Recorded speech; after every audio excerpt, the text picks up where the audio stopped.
Hi and Assalamualaikum to Sir Muhammad Noor. This SPS260 Biomechanics presentation. The skill that we'll choose in this presentation is Dropkick Rugby. We hope that you enjoy our presentation. Thank you. So this is our team members. The first one is Aimi Fazana binti Abdul Rauf and you can call her Aimi. The second one is Akila Mesara binti Asman Nizam. You can call her Akila. The third one is Anas Aiman bin Abdul Muttalib. You can call him Budi. And the fourth one is Amna Nafisa binti Muhammad Helmi. You can call her Amna. And me, Narifatia Sofia binti Saharni. You can call me Sofia. And the last one is Faris Daniel bin Atani Jafidon. You can call him Faris.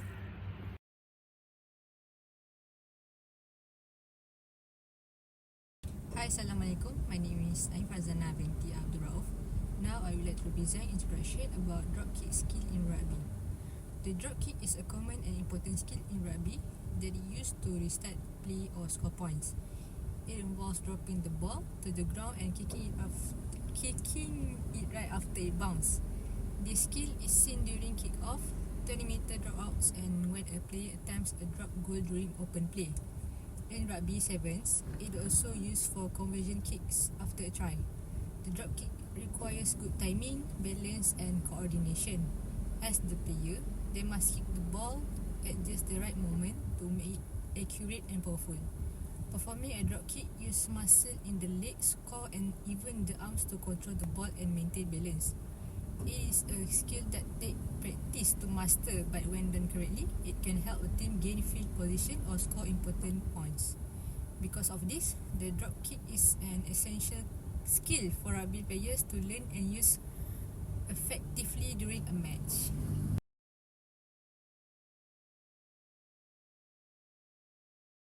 Assalamualaikum, my name is Akila Mesara and I'm going to explain about movement of the skill.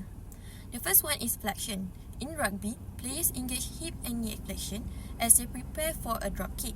The kicking leg bends at the hip and knee to swing forward, while the supporting leg maintains light flexion for stability. This movement builds up power and allows controlled timing as the ball is dropped. The second one is extension. During the execution of a drop kick, players use knee and hip extension in the kicking leg to generate force. The leg straightens as it makes contact with the ball, while the ankle plantar flexes. This coordinated extension is vital for accurate and powerful kicking. The third one is hyperextension. Hyperextension may occur during the follow-through phase of a drop kick, particularly at the hip joint and spine. While slight hypertension is natural in skilled players, excessive movement beyond the normal range can risk injury. Control hyperextension enhances balance and kick completion but should be performed with proper technique.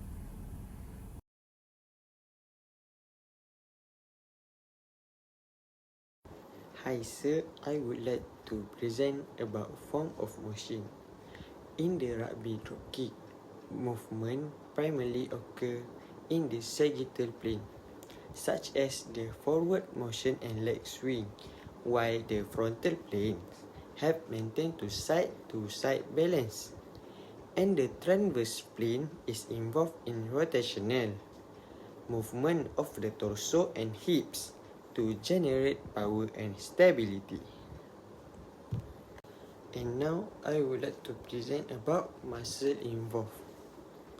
The rugby dropkick activates several major muscle groups, including the quadricep for extending the knee, the gluteus maximus and hamstring for hip extension and power generation, and the abductors and adductors to stabilize the leg and control the direction of the movement. And I want to explain about joints that involved in a rugby dropkick are the hip joint, which allows flexion and extension during the leg swing, and then the knee joint, which extend rapidly to generate force, and the ankle joint, which perform plantar flexion to direct the ball effectively during the kick. And last is bone muscle. The main bones involved executing a rugby dropkick include the femur in the upper leg, which support powerful hip and knee movement, the tibia and fibula in the lower leg, which help transmit force, and the bones of the foot, such as the tarsal and metatarsal, which play a crucial role in making contact with the ball and maintaining balance. That's all from me, Anas Aiman.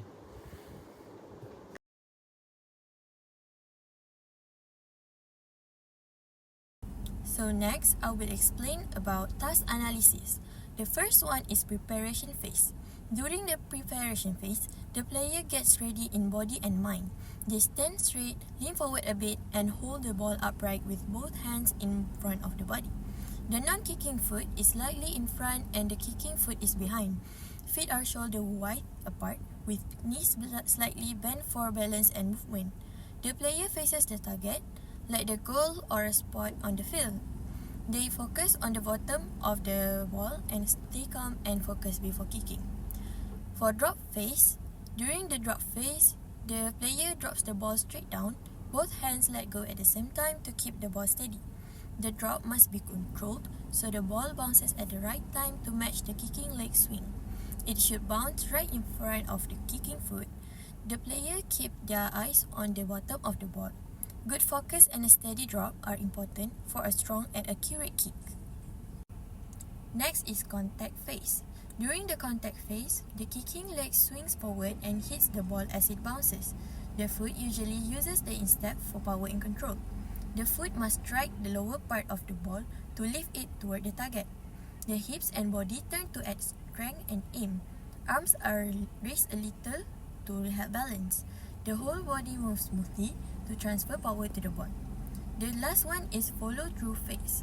During follow-through phase, after kicking, the leg continues to swing forward to send full power toward the target. The non-kicking foot helps the player stay balanced. The upper body leans slightly forward and the hips stay facing to the target. The player keeps their eyes on the ball for better control. A smooth follow-through helps prevent injury and gets the player ready for the next move.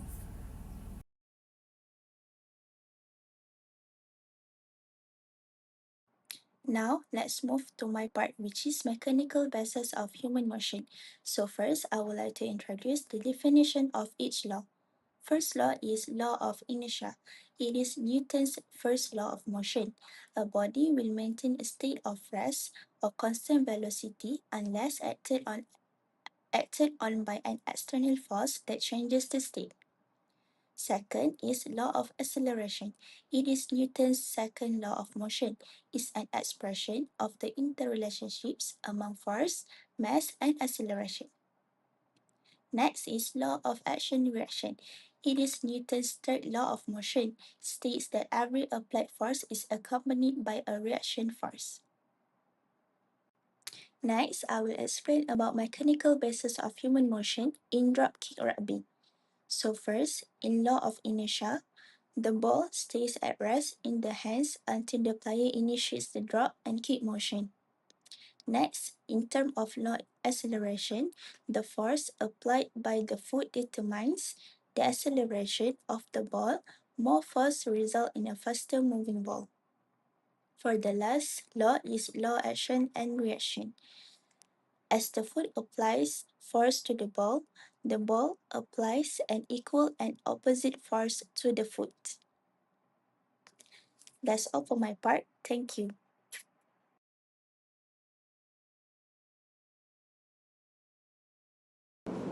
Assalamualaikum warahmatullahi wabarakatuh. My name is Faris Daniel bin Adni Jafaran and my part is how to optimize the skill performance. The first one is ball placement. Ball placement is how you hold the ball and what timing you drop the ball to get a perfect timing to kick. So the first one is you need to hold the ball slightly, and the second is you need to practice consistent the drop hit and timing of the ball drop. The last one is try to drop the ball straight and avoid spinning and wobbling. The second is your body position. This part is the common mistake for the athlete. The first step to get a good position is stay upright but slightly lean forward and plant your non-kicking foot firmly beside the ball. The last step to optimize skill performance is your foot contact. Foot contact can determine your power and how far can the ball go. The first step to get a good foot contact is use the top of your shoes laces area, and the last one is focus on a clean follow through in the direction of the target.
So, hi and assalamualaikum. My name is Nur Fatia Sofia Pisarani and you guys can call me Sofia.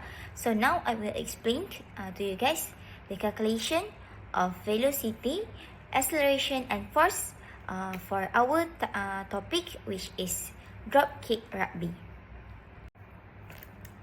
So, the first one is velocity calculation.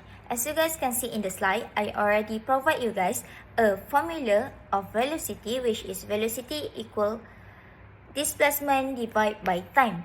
So, the displacement in the video is 245.40 and the time is 2.33 seconds. The result that I got from the video is velocity equals 245.40 divided by 2.33 and it will be 105.32 minutes per second. So, in this rugby drop kick, we can calculate the velocity using the formula that I already provided to you guys, and where this kicking is performed by Faris Daniel, he is 22 years old and 54 kg, which is the ball travel 245.40 displacement and in 2.33 seconds. So that's all for velocity calculation. So the next one is the calculation changes to acceleration as provided by the formula, which is acceleration is equal to velocity divided by time. When athletes accelerate to 105.32 minutes per second over 2.33, they will achieve a speed of 45.20 minutes per second square 2. So that's the acceleration calculation that I got from the video. So now I will explain to you guys how to calculate the force. So we must know the weight of the athletes, which is Faris Daniel weight is 54 kg and the acceleration is 45.20 minutes per second square 2.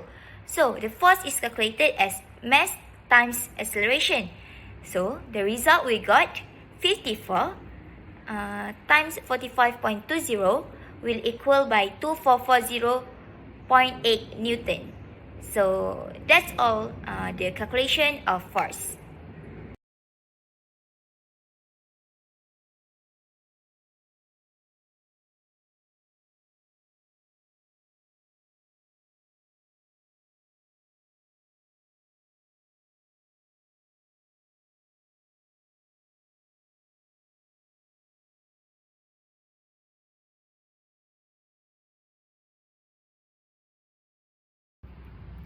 So the conclusion that we can conclude in our report or our slide is the drop kick in rugby is a complex skill that relies on precise biomechanical coordination between the upper limb for ball control, lower limb for force generation, and core for stability and balance.